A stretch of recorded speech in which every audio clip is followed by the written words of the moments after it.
बादशाह अकबर के दरबार में चापलूस दरबारियों की कमी नहीं थी। उनका एकमात्र उद्देश्य अकबर की चापलूसी कर तरक्की हासिल करना था। लेकिन बीरबल उनकी राह का सबसे बड़ा रोड़ा था, जिसके सामने उनकी दाल गल नहीं पाती थी। इसलिए सदा बीरबल को नीचा दिखाने की फिराक में रहते थे। एक दिन दरबार लगा हुआ था। बीरबल सहित सभी दरबारी दरबार में उपस्थित थे। सहसा अकबर ने दरबारी के सामने एक प्रस्ताव रख दिया। हम सोच रहे कि महीना 30 दिन की जगह 60 दिन का होना चाहिए। आप लोगों का इस बारे में क्या ख्याल है? यह सुनना था कि चापलूस दरबारी हाँ में हाँ मिलाने लगे।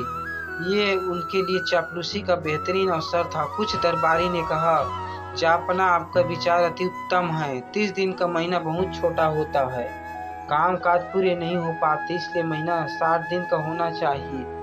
कुछ कहने लगे, जापना, 60 दिन का महीना करने का फरमान फौरन जारी हो जाना चाहिए। इससे बड़े विचार तो हो ही नहीं सकता।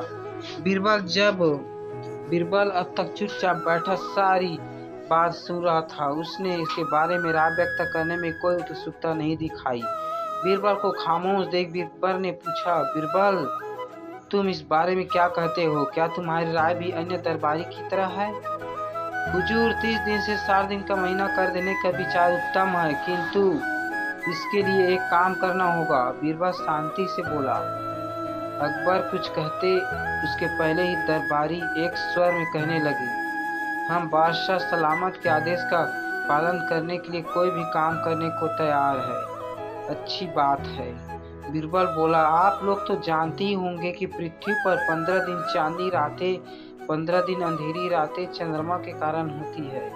प्रकृति के इस नियम के कारण पृथ्वी पर महीना 30 दिन का होता है।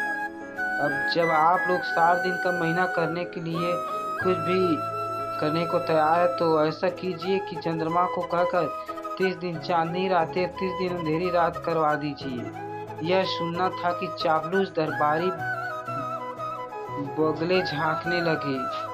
बीरबल अकबर से बोला, जापना, देखिए, सारे कर्मठ दरबारी को सांप सूंघ गया है। अब ऐसे में क्या किया जाए? अकबर ने दरबारी की परीक्षा लेने के लिए प्रस्ताव सामने रखा था। दरबारी की चापलूसी देख नाराज हो गए और उन्हें लड़ाते हुए बोले, चापलूसी कर बीरबल की बराबरी करने चले हो?